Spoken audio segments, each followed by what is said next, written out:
Bonsoir à tous et merci de suivre 52 sur la RTB. Zoom ce mois sur le cancer infantile. Le mal tue en silence dans notre pays, aux grandes dames des spécialistes très mal équipés pour apporter une réponse à la situation. À l'occasion de la journée mondiale de lutte contre ce type de cancer, halte sur cette pathologie qui progresse dans notre pays.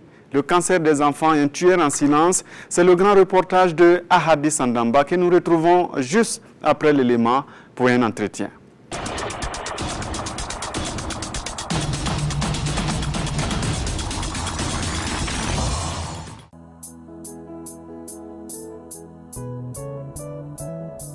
Peut-être n'allez tout bé, à tout n'a pas que ça oublié, à la tout n'a pas oublié bon, à quatre mois à quatre cours, allez faire un terminé coro. Ce sont là les larmes d'une mère désespérée. L'histoire remonte à 2012. Et c'est comme ça, à chaque fois qu'elle aborde le sujet. Assetou Ouattara a perdu 2 de ses enfants suite à un cancer de sang, la leucémie. En classe de CE2, la première victime du cancer dans la famille d'Assetou faisait la fierté de ses parents ainsi que de ses encadreurs par rapport à ses prouesses en classe. Mais, hélas, la leucémie a eu raison d'elle, en mettant ainsi fin à cet espoir de la famille. Foi ma dignera deni era tibi kala, atibi kala, atibi sirali, abi kala watira foi ata. École nous, abi sera kalo fla, kalo saba keme nous nana ko papier bu balé bi ke primaire. Maîtrise nous yata sa, ka fe ngobi deme juma, ne école bla sira, oba wele ka sakiji, ka fon diji. Atora école kana banana na damneti. Abi fasara senka, abi fasara senka. Bon, ni ko mobidi wa foko kono. Ni ko mobidi wa foko kono. Na amfane tara sradara ka flakise do sabo mi wa tamfe anga du docteur sura. Donc ale ni do iflamu do fenga ambo jama kana ye atise kanye. Donc antara nae. Ne ma banana chugo yalo. Antara oko kuru do lo ba kono. O ma fo ni lo bara. No ba fle o ba foko kuru do bi. Akon keratine. Donc en tourora katura londo sokoma ne ataka boti ngomba kudron akarkara ne bulu ne ataka tanai o fane flado fenge fana abana keratine ale to mankene ale ne fe don fana bi kora ale sansaba bana ale fana mankene docteur ko flati se kala docteur sura kaseka to go be flake ko amai donc ne bi bolo ale war fana ti bolo ibna ne fana la chogodi donc ale tura ne fe kora no bi ne flakera ale bana kalo minan antara ne sanga yesu ka klakana kalo tle muga anduna docteur sura nale ale bane tle muga ando ne docteur sura fana taraba ayira do nale docteur Mamadou soufla ale bana. Nathalie Bikaba a elle aussi perdu sa fille suite à un cancer. Florence est décédée du lymphome de Burkitt, un autre cancer infantile. Antara aya sogo yang ka flake aya te mais sumana fo ka bo flani ke fo siasegi deni ka bana son abana nyen ka maganu we anana deni ta kanana ya anka landa do be ayake. Le cancer, une maladie chronique due à une multiplication anarchique des cellules. Dans tout être humain, il y a une régulation qui se fait. Les cellules se multiplient, s'arrêtent à un certain niveau, les choses se passent normalement. Mais à un moment donné, pour telle ou telle cause, ou des facteurs favorisants, la cellule devient en quelque sorte comme folle, comme on le dit. Va se mettre à se multiplier sans arrêt, il n'y a plus de contrôle. Il existe plusieurs types de cancers. Ceux infantiles ne sont pas les mêmes que ceux que l'on trouve chez les adultes. Les symptômes, les traitements et les taux de survie sont également différents. Chez l'enfant, la plupart des cas de cancer, quand c'est diagnostiqué tôt et traité dans de bonnes conditions, ce sont des cancers qui peuvent guérir dans plus de 90% des cas. C'est lymphome qu'on appelle le lymphome de Burkitt. Voilà, donc représente la majeure partie de ces cas de cancer. Et ces lymphomes peuvent se localiser également au niveau du ventre, au niveau abdominal. Il y a d'autres cas de cancer, donc il y a le cas de cancer du rein dont je parlais, on appelle ça le néphroblastome. Également, il y a ce qu'on appelle le rétinoblastome, à savoir le cancer de l'œil. En dehors de cela, il y a ce qu'on appelle le cancer du sang, donc les cellules qui se trouvent dans le sang qu'on appelle les leucémies aiguës. Et il y a une forme particulière chez l'enfant qu'on appelle leucémie aiguë lymphoblastique. Nous sommes ici au service oncologie de l'hôpital pédiatrique Charles de Gaulle de Ouagadougou. Une unité dont l'existence est liée à l'histoire d'une organisation non gouvernementale. Ça remonte à un partenariat que nous avons tissé avec un groupe qu'on appelle le groupe franco-africain d'oncologie pédiatrique. Et cela date d'avril 2005. Et la mission de ce groupe, c'était d'aider les structures à mettre en place des unités de prise en charge de cancer, aider les services également à former le personnel, aider les services à les équiper et surtout à fournir les médicaments. Ici, une quinzaine d'enfants sous traitement y sont hospitalisés. Ils souffrent tous de cancer. Ils sont pris en charge par une équipe pluridisciplinaire.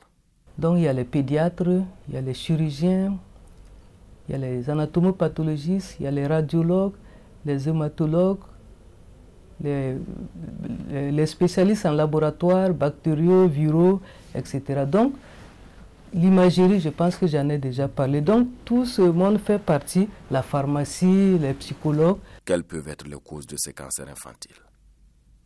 Au rang des accusés, l'on note entre autres le surpoids à la naissance, ainsi que la mauvaise utilisation des pesticides. Ça peut être des facteurs au niveau génétique, donc qui peuvent se transmettre même de génération en génération. Il peut s'agir d'autres facteurs également, les facteurs environnementaux, qui peuvent désorganiser ce fonctionnement normal de la cellule. Les irradiations, les produits chimiques qui peuvent être utilisés soit individuellement ou bien de façon collective, non contrôlée. Le cancer est l'une des principales causes de mortalité chez les plus jeunes, avec chaque année 160 000 cas dans le monde, dont 80% en Afrique. Et au Burkina Faso, faute de plateau technique complet pour le dépistage et le diagnostic, aucun chiffre exhaustif n'est disponible pour l'instant. On a totalisé à peu près 1200 et quelques enfants depuis 2005 jusqu'à aujourd'hui sur les deux sites, Yalgado et puis ici. Pour les différents cas de cancer, ces chiffres ne sont que la partie visible de l'iceberg. Comme je l'ai dit, il y a beaucoup d'enfants qui viennent de l'intérieur du pays. Bon, c'est ceux qui ont pu être évacués. Sinon, il y a d'autres malheureusement qui meurent dans leur famille, dans les structures où le diagnostic n'a pas été fait. Mais on constate qu'il y a quand même des petits progrès. De 0% de succès, on est passé à 25%, ensuite 40%. Donc il y a des survies. Et le petit Noël en fait partie. Lui, il a survécu au mal.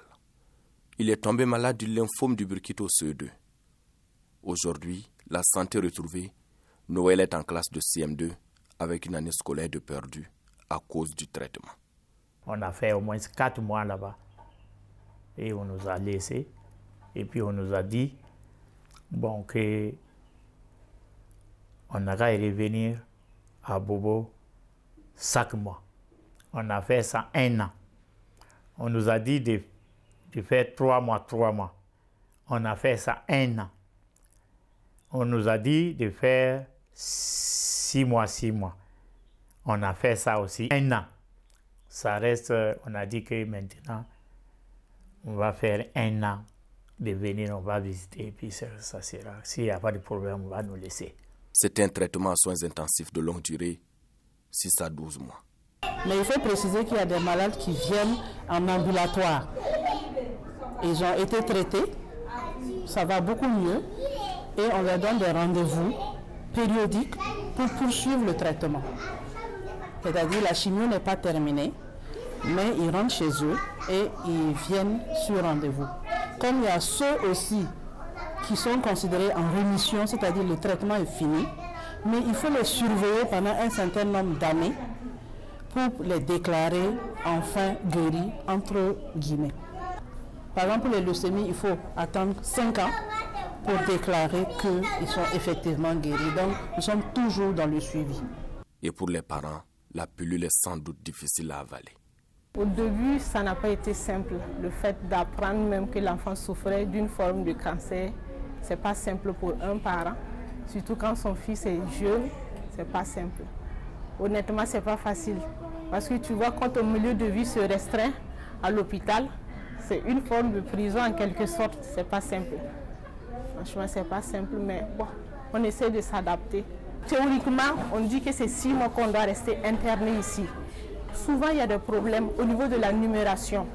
Si l'enfant est en manque de plaquettes ou bien les globules blancs sont bas, ça allonge plus le séjour. C'est en 2005 que ce service a reçu son premier patient. Dr Kabore Sonia, médecin pédiatre, se rappelle encore de cette situation. On avait commencé le traitement, ça allait bien. Et il a fait ce qu'on appelle en termes médicaux un choc septique. Et le décès a été très brutal et ce jour-là, l'équipe a été très touchée. Et je me rappelle que ce jour-là, l'équipe, on s'est dit plus jamais ça. Plus jamais ça dans cette jeune unité de prise en charge des enfants victimes de cancer. Une unité dans laquelle c'est une organisation non gouvernementale qui subventionne les produits anticancéreux. Des produits revendus aux patients au tiers du prix initial. Les premiers cas de cancer ont été pris en charge avec les médicaments que le professeur Lemerle, à travers le GFAOP, le groupe franco-africain d'oncologie, nous a envoyés. Et depuis lors, cet envoi ne s'est pas du tout arrêté. C'est un traitement qui coûte extrêmement cher. À titre illustratif, pour un traitement standard d'un enfant atteint du lymphome de Burkitt, il faut débourser au moins 1 500 000 francs CFA, rien que pour l'achat des médicaments, sans compter les consommables et les autres dépenses. Pour ce qui est de la leucémie, le produit le moins cher est de l'ordre de 46 000 francs CFA le flacon. Si on prend l'exemple de l'asparaginage, oui, ça aussi, ça dépend des pharmacies. Ce qu'on peut gagner, ce qui est moins cher, c'est 46 000 le flacon. Et souvent, pour la première phase, on a besoin de 6 flacons. Imaginez un peu le coût. Ça, c'est ce qui est moins cher. Pour assurer un traitement qui peut durer 5 mois, 6 mois, voire 1 an, voire au-delà, j'avoue qu'au sein de la famille, on ne pourra plus faire autre chose. Voyez, donc, ces médicaments viennent d'Europe. Et le coût d'un traitement, ça peut, par malade, c'est à coût de millions quelquefois. Ça peut aller près d'1 million, 2 millions, les coûts directs de ces médicaments, sans compter les autres coûts indirects de la prise en charge. Vu le revenu de la population en général, on a trouvé que par exemple une famille qui vivait avec le SMIC au Burkina, il lui fallait 3 années de salaire pour prendre en charge le traitement d'un enfant qui est atteint de lymphome de Burkitt. C'est énorme, c'est quasiment inaccessible.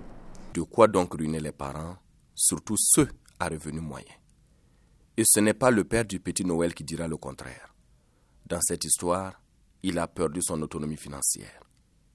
Toute sa fortune y est restée. J'étais commencé à construire ma maison. Quand la maladie est venue,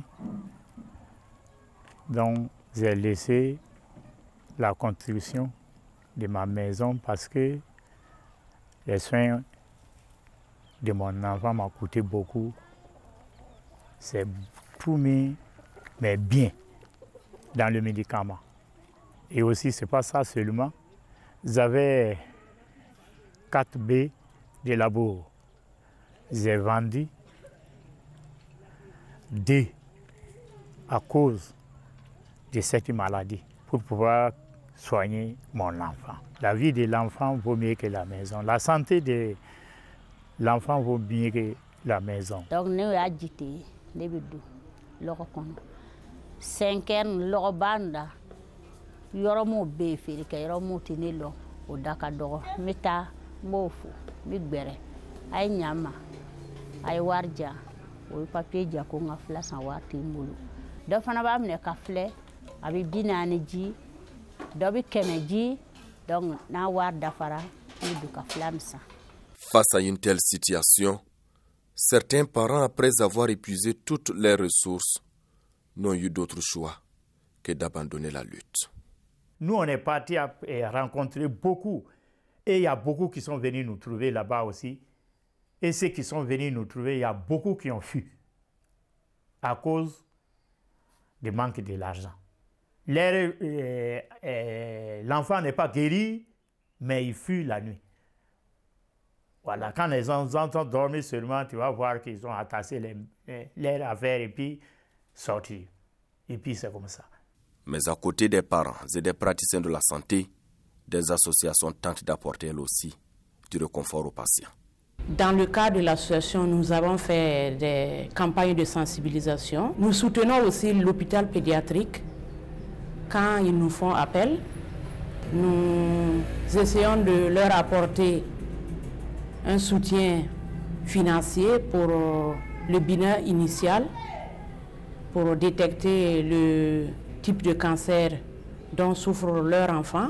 Cela fait 6 ans que nous intervenons au niveau de l'hôpital Sanou-Sourou par la prise en charge donc, des enfants atteints de tumeurs, mais plus précisément donc, la forme curable. Nous intervenons par la sensibilisation.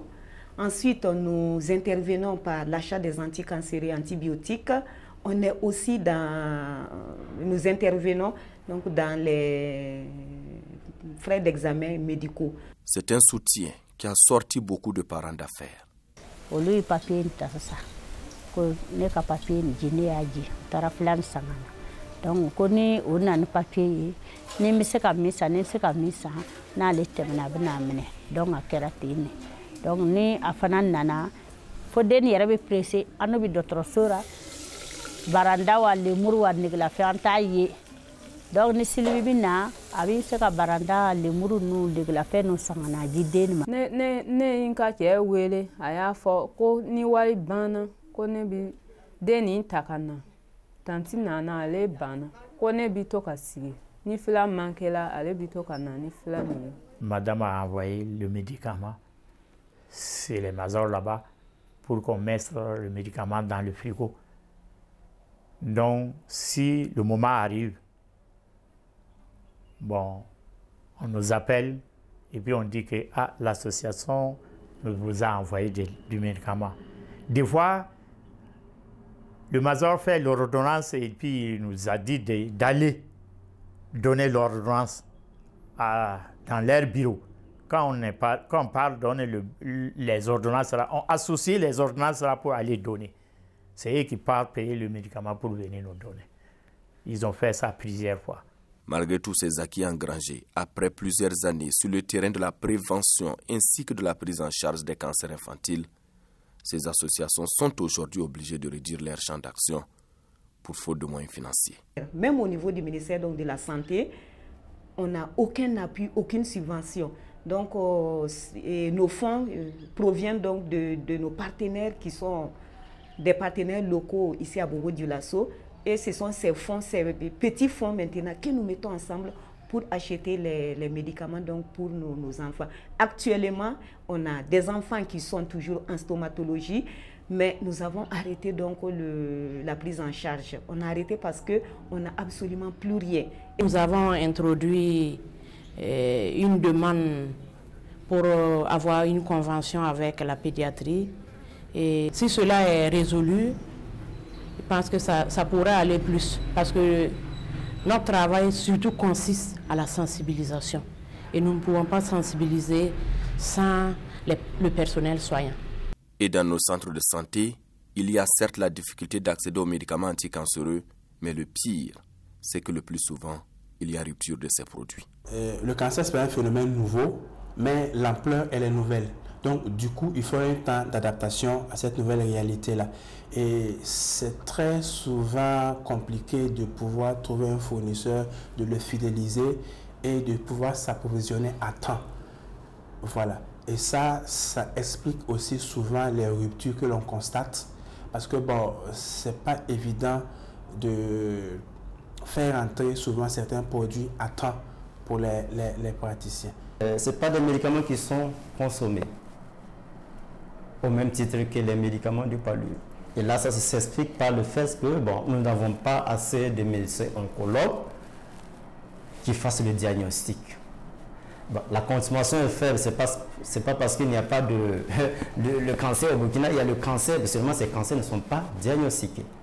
Donc, seulement le jour où on aura une dizaine de médecins oncologues, on se rendra compte que la consommation, le besoin en médicaments du cancer va croître et les entreprises pharmaceutiques aussi vont suivre le mouvement. Que ce soit à la pédiatrie Charles de Gaulle de Ouagadougou ou au centre hospitalier universitaire Soro Sano de Bobo-Dioulasso ou encore dans tout autre centre de santé au Burkina Faso, le matériel de prise en charge des enfants atteints de cancer se pose avec acuité. En plus de cela, il y a un besoin criard de formation du personnel soignant en la matière. Nous avons commencé avec les moyens de bord, mais il y a la nécessité de créer, de mettre en place une structure réellement adaptée. Également, bien sûr, de former le personnel. Parce que le personnel formé jusque-là, c'est avec le partenariat que je salue en passant au niveau de l'oncologie pédiatrique. Et le plaidoyer est fait pour que les pédiatres oncologues puissent être formés par les autorités compétentes pour qu'ils puissent mettre des bourses à leur disposition. Également, quand on parle de structures adaptées, l'équipement doit accompagner en tout cas ces structures-là, les équipements adéquats pour la prise en charge, de même que les médicaments. C'est un programme qui doit impérativement toucher certains agents des centres de santé primaires, surtout ceux des CSPS les plus reculés des centres-villes. Si nous recevons en tout cas des enfants, généralement c'est peut-être, comme je l'ai dit, c'est des tumeurs, c'est des ulcérations. On peut penser beaucoup à d'autres pathologies comme le noma, voilà. Et là maintenant on va apporter des soins et quand on voit que l'évolution n'est pas favorable, on est obligé de référer pour des investigations, voilà, qui certainement va nous confirmer s'il s'agit des cas de cancer. Maintenant, spécifiquement toute l'équipe, voilà, nous, c'est la formation de base, mais s'il y a des rencontres, en tout cas, où on ne parle, on devait faire le feedback pour mettre tout le monde sur le même niveau d'information. Au ministère de la Santé, l'on est conscient de la situation et des mesures sont en cours pour y faire face. L'Institut burkinabé du cancer, c'est désormais l'espoir de tout un pays dans la lutte contre les cancers. C'est en construction à Tengadogo où il y aura toutes les dimensions de prise en charge du cancer. On aura la médecine nucléaire, la biophysique pour tout ce qui est utilisation des radioéléments pour le diagnostic. On aura l'oncologie médicale pour la prise en charge, peut-être par la chimiothérapie des malades, l'oncologie chirurgicale pour tout ce qui est chirurgie élargie des cancers et la radiothérapie, avec toutes les formes de radiothérapie. Donc ça, c'est l'Institut burkinabé du cancer. Nous allons réceptionner les premiers bâtiments en décembre 2018. Pour ce qui est des spécialistes, le Burkina Faso fait face ces dernières années à une crise de vocation. Un souci auquel le gouvernement entend apporter des solutions. Les gens ne cherchent plus des spécialités où il faut se former en 4-5 ans. Les gens veulent des spécialités disponibles d'abord au Burkina Faso et ensuite courtes pour être rapidement employés.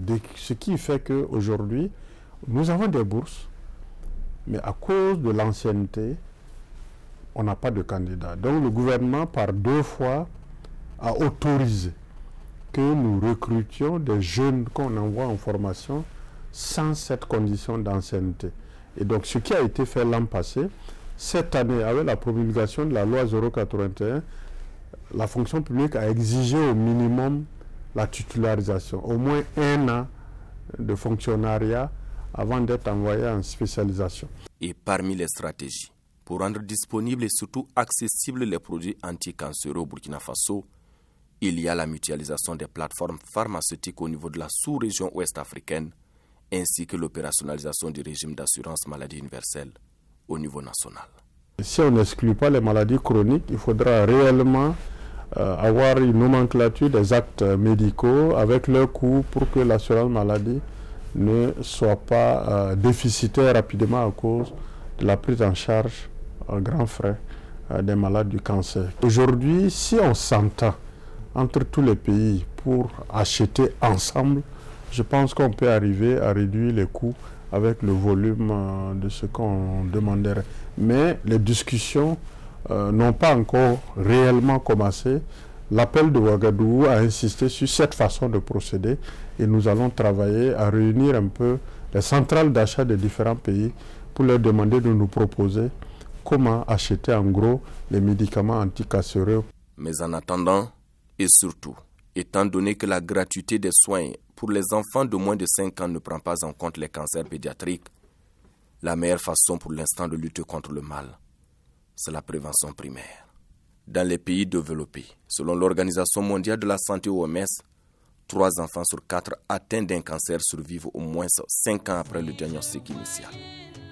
Dans les pays en voie de développement comme le Burkina Faso, les chances de survie restent faibles. Moins d'un enfant sur 2 reste en vie à cause d'un dépistage tardif et surtout d'un accès limité au traitement. Si je voyais toi la mort, même les médecins, ensemble on va te juger.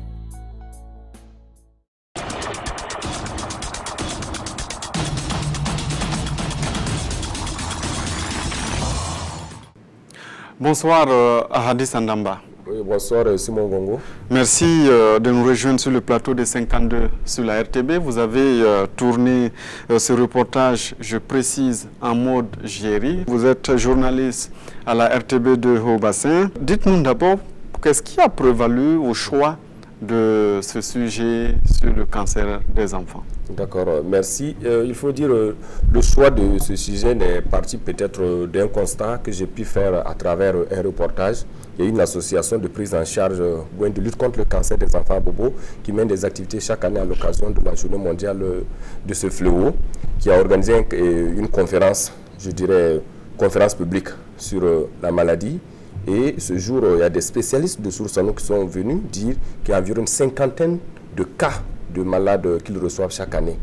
Et j'ai dit, mais tiens, pourquoi pas vraiment de faire la lumière sur cette question, étant donné que beaucoup de gens pensent que quand on parle du cancer, on voit uniquement les adultes. Et moi, je dirais peut-être, c'est à cette occasion que moi, j'ai pu comprendre que les enfants aussi pouvaient être victimes du cancer. On a vu dans le reportage des enfants, le cas de Noël, où il a eu la chance d'être guéri, mais pour la plupart, c'est des histoires assez tristes de décès ou de long traitement.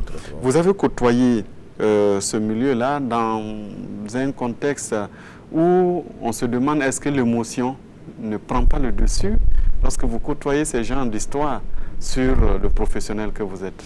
C'est vrai qu'il y a l'émotion dans ces genres de milieu. Tu vas croiser par exemple une maman qui est en train de fondre en larmes pour avoir perdu 1 ou 2 enfants suite à un cancer.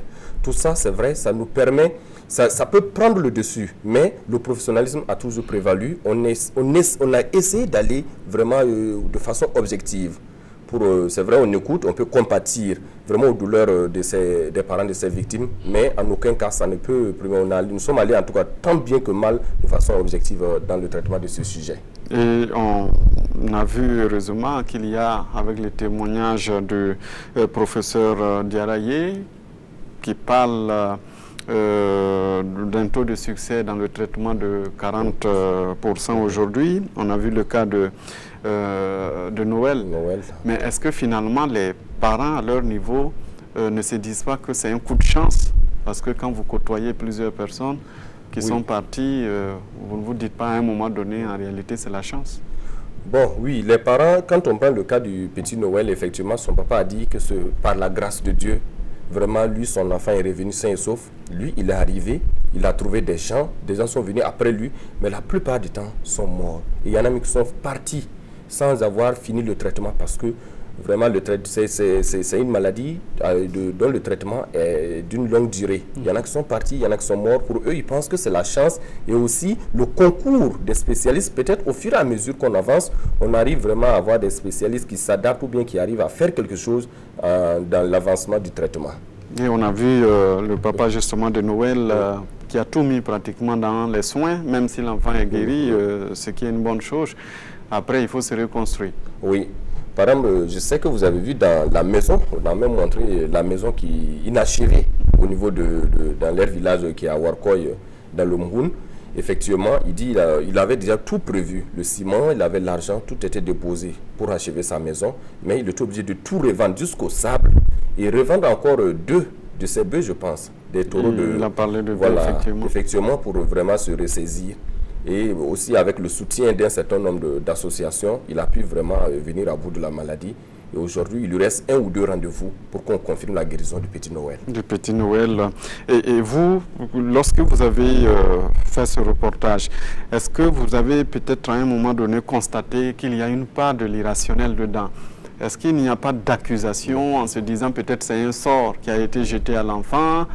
Ou bien on pense effectivement que c'est l'évolution normale d'une maladie, on prend ça du côté scientifique. Bon, oui, ça c'est compliqué. On a vu par exemple une dame, je crois que c'est la mère de Florence, à Ouattara, c'est dans la région de la boucle du Mouroun, qui a dit, bon, on a traité jusqu'à 8 foyers, 8 cures, et vraiment l'enfant s'était rétabli. À un moment donné, l'enfant a réchuté et l'enfant est décédé. Elle a dit, je pense qu'il y a de la sorcellerie dedans.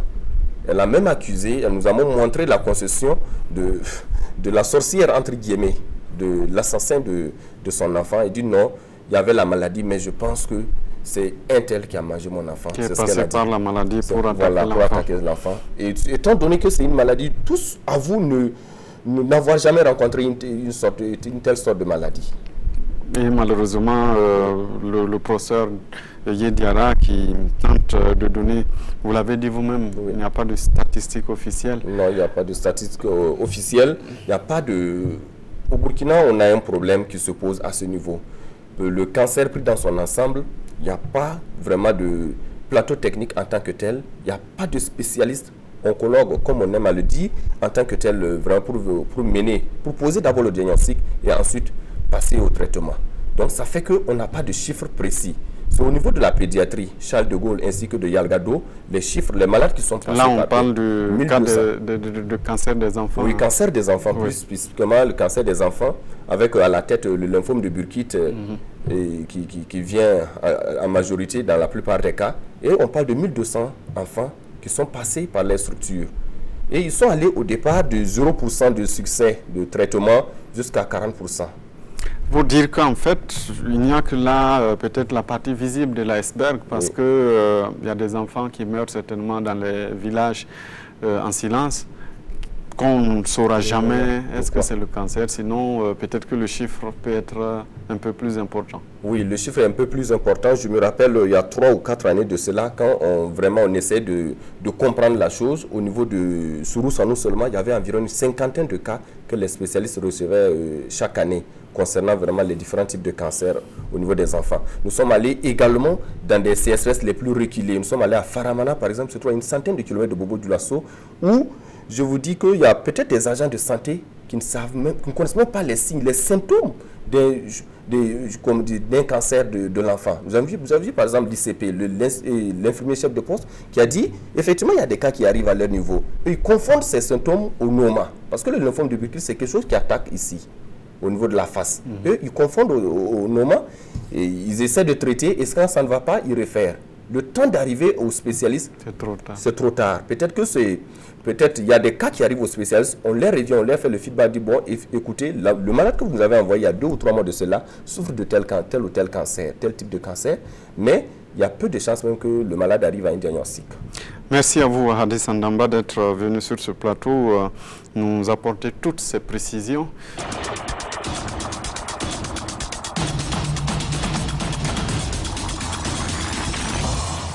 Place à l'entretien à présent. Je reçois pour vous le docteur Paulin Somda. Il est le coordonnateur du programme national de lutte contre les maladies non transmissibles, dont le cancer. Il représente ici le ministère de la Santé. Avec nous aussi, Madame Sylvie Palais, elle est présidente de Action contre le cancer infantile, basée à Bobo-Dioulasso. Bonsoir à tous. Bonsoir. Merci d'avoir répondu à notre invitation pour parler de ce problème de cancer infantile. Vous avez suivi le reportage avec nous. Docteur, est-ce qu'il faut dire aujourd'hui que le cancer est devenu un problème de santé publique? Oui, le problème des maladies chroniques, des maladies non transmissibles, comme on le dit dans son ensemble, aujourd'hui constitue un gros problème de santé publique au niveau du Burkina Faso. Que ce soit les maladies cardiovasculaires, que ce soit le diabète, que ce soit le cancer, c'est un ensemble de maladies qui sont devenues un gros fardeau pour le système de santé, alors qu'on n'a pas encore fini avec les maladies dites transmissibles, les épidémies. Ouais. Donc aujourd'hui, le paludisme, le VIH, la tuberculose, aujourd'hui les maladies non transmissibles sont en train d'arriver sur ce terrain et ça constitue un gros problème pour le système de santé.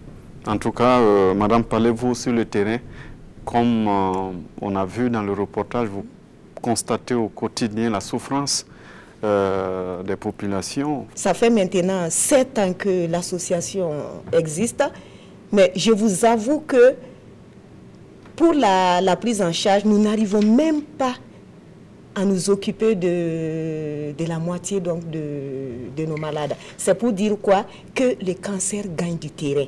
Le cancer gagne du terrain et c'est vraiment dommage si on n'y prend pas garde.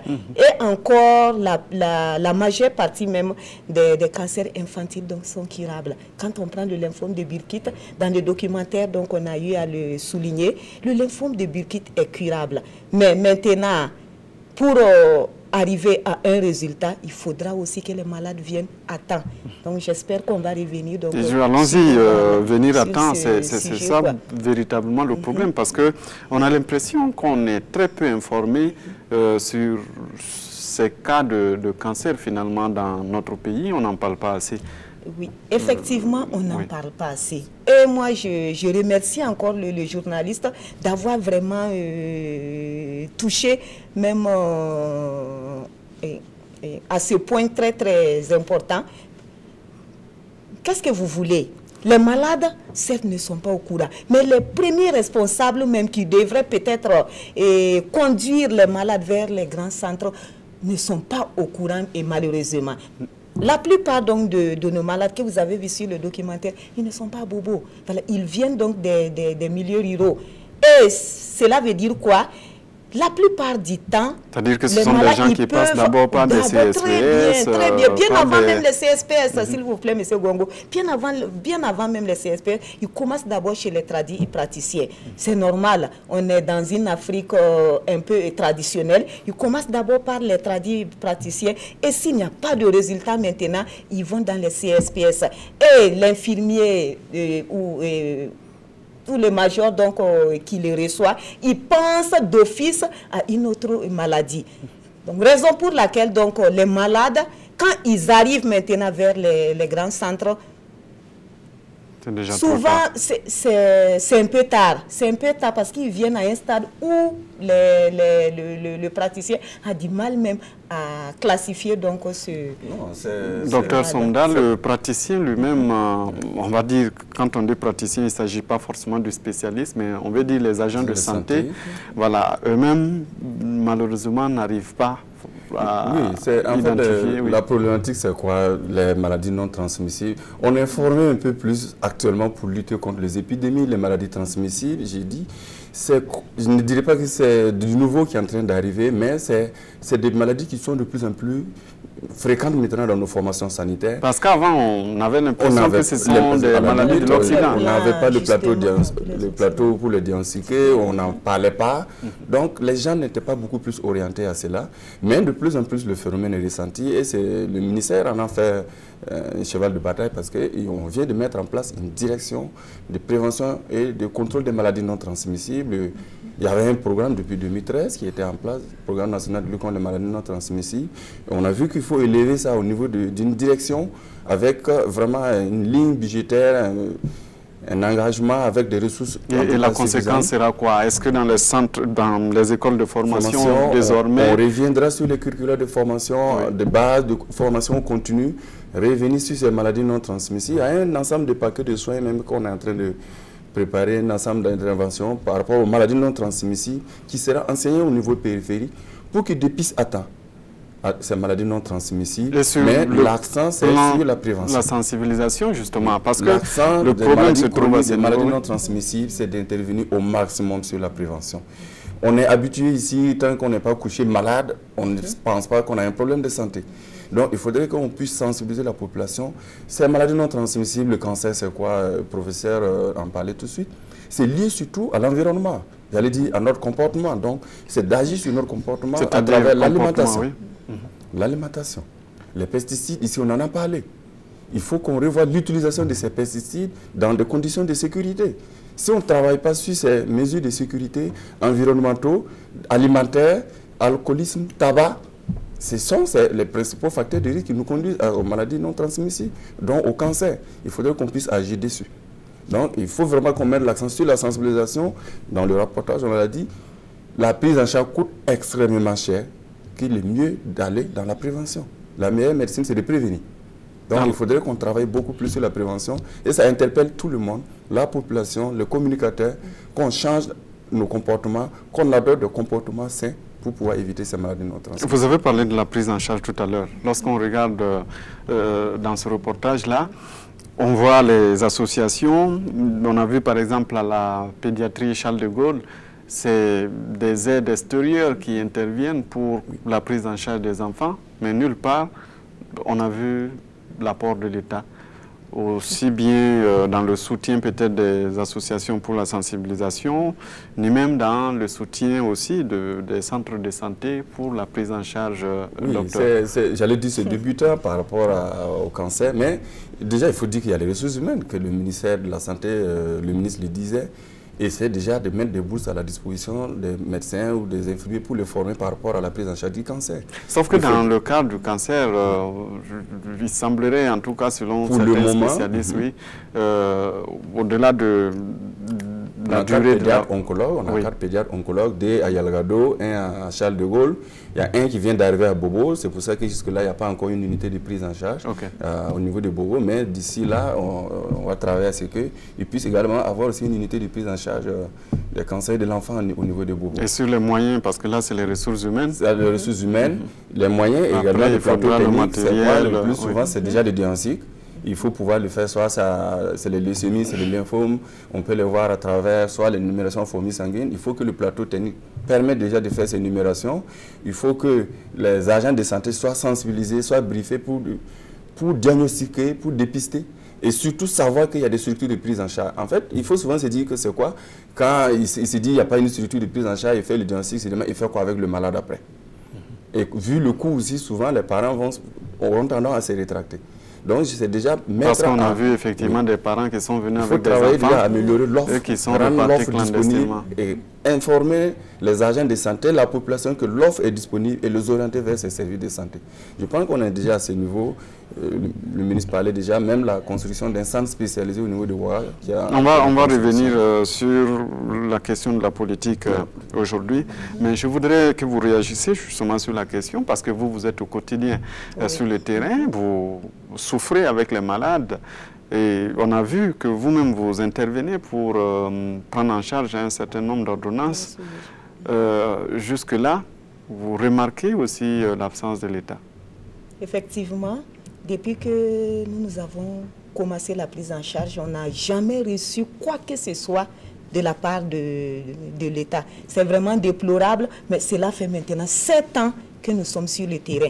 Et monsieur le ministre, en tout cas, est au courant de l'existence de l'association. Donc, c'est ce qui fait aussi que la prise en charge, elle est vraiment mitigée.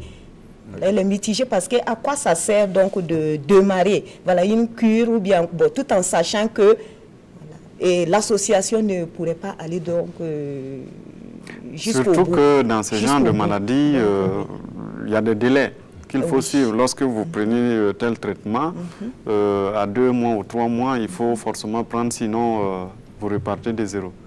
Oui, au niveau du ministère, bon, on était plus tourné, on priorisait plus les épidémies, les maladies transmissibles, les infections. Mais depuis 2013, il y a un programme national de lutte contre le cancer. Les différentes interventions, et je l'ai dit encore, les maladies chroniques, les maladies non transmissibles, c'est d'intervenir surtout dans la sensibilisation, dans la prévention, le dépistage précoce. La prise en charge, c'est comme toutes les autres maladies chroniques, que ce soit les maladies cardiovasculaires, que ce soit le diabète. La prise en charge coûte extrêmement cher et c'est multidisciplinaire. Il faut des gens du laboratoire, il faut des chirurgiens, il faut les médecins oncologues. Tout cela, c'est des équipes qui sont en train de se mettre en place. Peut-être qu'on allait dire qu'on ne s'était pas préparé à l'arrivée de ces maladies non transmissibles à un tel point, mais on est dans une transition épidémiologique actuellement avec la mondialisation, la globalisation. On est allé beaucoup plus sur des produits chimiques, on est beaucoup plus exposé à des radiations, qui fait que ces maladies, j'allais dire qui étaient rares, qui étaient plus ou moins, qui devaient être réservées à des soins individualisés, se retrouvent maintenant dans la santé publique. Et surtout que le ministère est en train de s'organiser pour réagir. Le docteur parle donc du plan cancer 2013, mais le plan il a été élaboré de 2013 en 2017. On est en 2018. Est-ce que ce plan-là serait toujours d'actualité ou bien vous allez encore reprendre non, le plan sera évalué et on va réécrire un autre plan. Le plan sera évalué. Il y a déjà d'évaluer qu'est-ce qui a été mis par rapport à ce plan. On a la construction, voyez, moi je trouve on que a les c'est activités aussi de formation. déplorable quoi, ce qui se passe chez nous ici. Souvent, on prend des engagements et on ne va jamais jusqu'au bout. Je trouve que c'est vraiment déplorable. C'est vraiment déplorable. Et je fonde l'espoir qu'en reprenant maintenant ce plan, que la prise en charge, elle occupera une grande place. Parce que moi, je trouve que c'est vraiment dommage que nous perdions beaucoup d'enfants pour des situations quand même dont on est sûr à 80% qu'on pouvait donc sauver ces enfants-là. On est dans un pays à ressources limitées où tous les programmes de santé sont plus ou moins prioritaires. Je n'ai pas dit que le cancer, on met ça de côté. Tout est prioritaire. Il faut souvent assez de ressources pour pouvoir le faire. C'est pour ça que j'ai dit, on appelle à la contribution de tout un chacun. Vous qui êtes de la société civile, pourquoi pas demander à tout Burkinabé d'ouvrir un compte que chacun avoir 100 francs.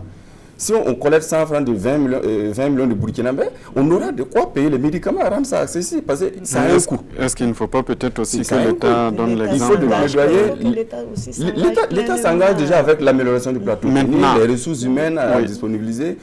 Maintenant, le médicament. Quel est le lien justement entre vous, docteur, et puis les organisations de la société civile? Est-ce que désormais peut-être vous avez l'impression de vous appuyer sur les OSC parce que vous avez parlé de la prévention, de la sensibilisation? Au niveau du programme, on travaille avec les associations pour plein de programmes de santé. Si on prend le cas des cancers, assez récemment, on a fait une formation, on a formé 2 associations par région déjà pour pouvoir mobiliser la population, les sensibiliser par rapport aux facteurs de risque et à aller aux formations sanitaires pour le dépistage précoce. Actuellement, on a écrit les normes et les directives de prise en charge des cancers. On a le plan qu'on a écrit 2013-2017 qui serait évalué et voir quelle a été la faille pour sa mise en œuvre, surtout, c'est la mobilisation des fonds. On revoit comment on pourra mobiliser assez de fonds. Et ça, c'est avec l'appui de la société civile.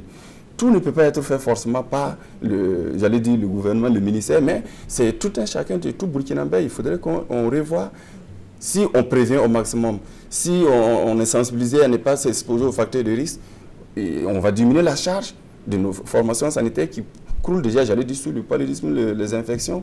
Donc, et ces maladies non transmissibles sont en train de s'amener.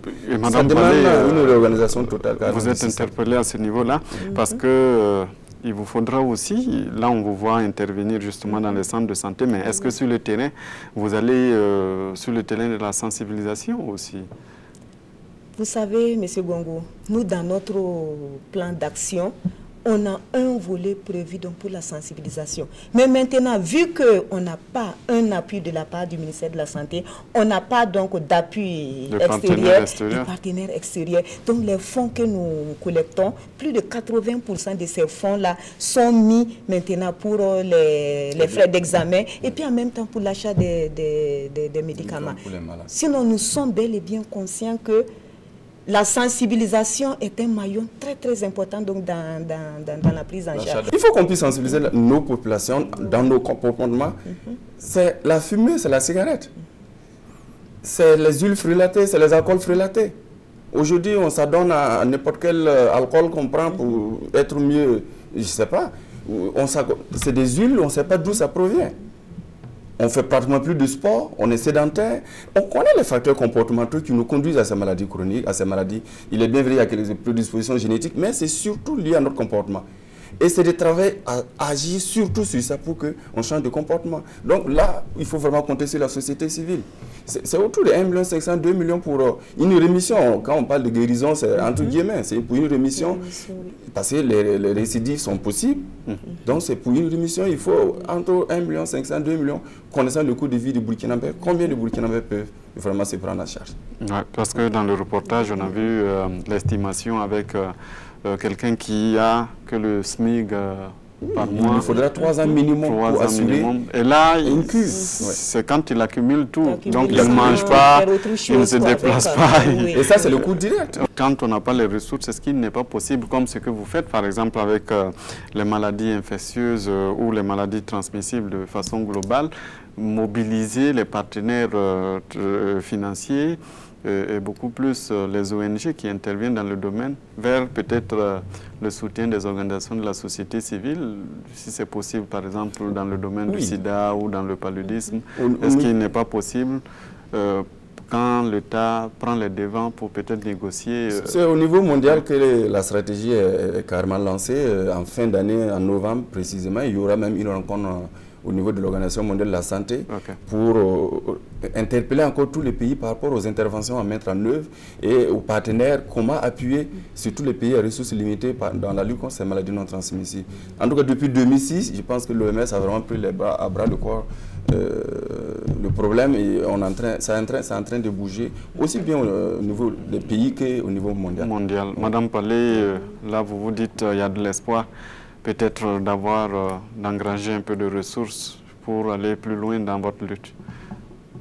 Moi, je suis plus optimiste, il y a de l'espoir. Là, c'est à elle. De l'avis du docteur Somda, je pense qu'il n'y a pas lieu d'être extrêmement pessimiste. Il n'y a pas lieu d'être extrêmement pessimiste parce que nous nous sommes engagés aussi pour une cause qui est quand même noble. C'est vrai que je nous félicite, c'est pour une cause qui est vraiment noble. S'il y a la part des partenaires internationaux, s'il y a la part également du ministère de la Santé, le reste maintenant, nous pourrons en ce moment jouer pleinement notre rôle. Sinon, actuellement, nous sommes au four et au moulin. On tourne dans tous les sens, la sensibilisation, l'achat des médicaments, et les examens, et le suivi psychosocial. À un moment donné, on a l'impression de n'être plus efficace parce que le petit fonds que nous avons, c'est ce fonds-là maintenant, nous prenons pour les redistribuer. Donc, à un moment donné, nous-mêmes, on est essoufflés.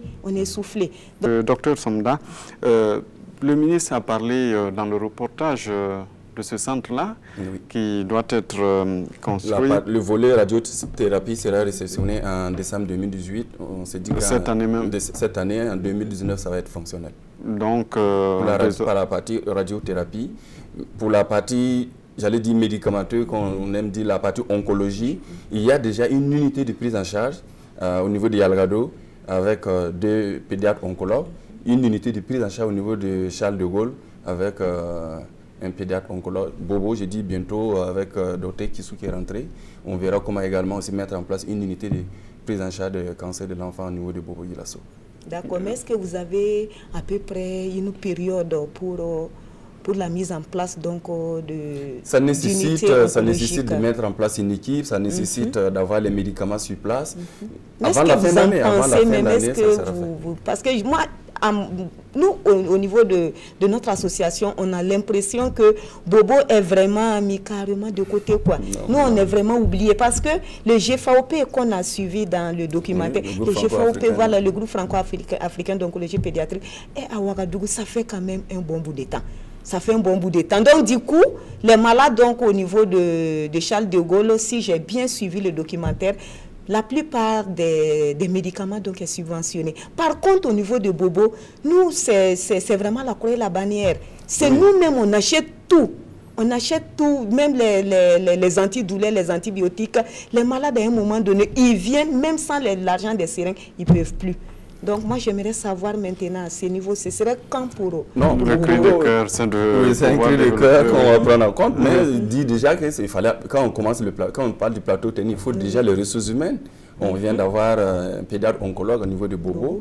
C'est de l'accompagner avec le plateau technique nécessaire pour pouvoir commencer aussi la prise en charge. Donc, les médicaments. Les médicaments, au niveau du ministère, une ligne est prévue pour l'achat des anticancéreux. Et on verra comment va se faire la distribution par rapport à ces différents centres. Il sait que le problème qui se pose aussi souvent, c'est la rupture même des médicaments, la disponibilité. Bon, les pharmaciens l'ont souligné. Oui, moi quand même, comme nous on est dans l'achat des anticancéreux, au niveau de Bobo, je sais qu'il y a peu d'officines pharmaceutiques qui acceptent même faire venir des produits. Parce que s'ils amènent, il faut que ça puisse sortir. L'accessibilité. Donc, étant donné que les malades même peinent à acheter les produits, donc à quoi ça sert? Au niveau du programme, il y a un plaidoyer pour que des firmes puissent nous livrer des anticancéreux à un prix vraiment accessible. Le ministre a parlé d'achat groupé. Même avec la SDJPML, déjà actuellement c'est effectif. Il y a une ligne qui est dégagée. Le processus est lancé pour l'acquisition de près de 600 millions d'anticancéreux. On va voir comment va se faire la distribution au niveau de ces unités pour vraiment rendre le médicament disponible et accessible aux Mais est-ce qu'au-delà de Bobo, peut-être les autres... Oui, on va aller doucement en fonction des ressources humaines parce que ça nécessite une certaine spécialisation. Donc, on verra comment étendre tous les hôpitaux. Il faut se dire, en fait, déjà, au niveau de chaque hôpital, dès qu'il y a un médecin, il peut entamer le processus. Mais la maîtrise spécialisée nécessite vraiment quelqu'un de ces pointus. Sinon, au niveau de chaque hôpital, le suivi peut se faire, la surveillance peut se faire. Mais je pense que c'est surtout mettre l'accent sur le dépistage précoce et la prévention, la sensibilisation. Et dans tous les plateaux, dans toutes nos formations sanitaires, l'offre est disponible à ce niveau. Je crois qu'on doit avoir épuisé le temps qui nous est imparti. Donc, on va s'arrêter là pour aujourd'hui. On va remercier le docteur Paulin Kassomda, coordonnateur du programme national de lutte contre les maladies non transmissibles, dont le cancer, d'être venu sur ce plateau. Remercier Madame Sylvie Palais, présidente de Action contre le cancer infantile, basée à Bobo-Dioulasso, qui a fait le déplacement spécialement pour cette émission. On vous en remercie. Approchez le ministère le plus pour qu'on se connaisse. On va travailler ensemble. Tellement à cœur. Parce qu'on était, M. Gongo, on était sur le point de déposer les clés, comme je l'ai dit, parce qu'on était fatigués. Mais maintenant, on va travailler ensemble. Maintenant que Sandamba est venu nous requinquer, là, je pense qu'on est maintenant reparti sur de nouvelles bases. Mais si vous le permettez, en perspective, moi, j'aimerais m'adresser donc au docteur Somda, que quand même, nous, on tient à ce que il ne s'agit pas de se focaliser donc au niveau des hôpitaux, voyez en amont. Parce que les malades, ils ne viennent pas directement dans les grands centres. Non, ils sont d'abord dans les villages, ils tournent. Souvent, même quand nous recevons donc nos premiers malades, mais j'avoue qu'on a du mal même à les reconnaître. Le visage est complètement déformé. Cela veut dire quoi? Il y a une méconnaissance même de la part donc, des agents de santé qui sont donc dans les milieux ruraux. Il faudra songer vraiment ce qu'on les forme. Même au niveau aussi des associations, on a besoin d'être recyclés pour avoir assez d'éléments, aller maintenant vers les malades. Parce que souvent, on va, le malade pleure, nous-mêmes on pleure. Vous voyez qu'on est mal, l'émotion prend le dessus. Pourtant, ça ne devrait pas être le cas. Non, donc, c'est vraiment les différents curriculums de formation de base, de formation continue, on est en train de revenir sur les maladies non transmissibles. Et je disais, il y a un module contenant un paquet d'interventions pour la prise en charge des maladies non transmissibles dans son ensemble, dont le cancer, qui est en élaboration, qui sera finalisé d'ici le mois de mars également, qu'on va disponibiliser dans toutes les formations sanitaires comme un document référentiel que les agents de santé pourront utiliser et sera accessible même également à la population pour savoir qu'est-ce qu'il ne faut pas faire, qu'est-ce qu'il y a comme facteur de risque qui peut conduire au cancer. Ce module-là aussi sera disponible et les gens pourront l'exploiter. Merci à vous d'être venu sur ce plateau. On sait que la situation est préoccupante et on a envie d'en parler plus. Malheureusement, le temps qui nous est imparti est arrivé à terme. Merci à vous donc d'être venu sur ce plateau. Merci à vous qui nous avez suivis et vivement le mois prochain pour un autre numéro de 52 sur la RTB, si Dieu le veut bien. Bonne suite de programme sur la RTB.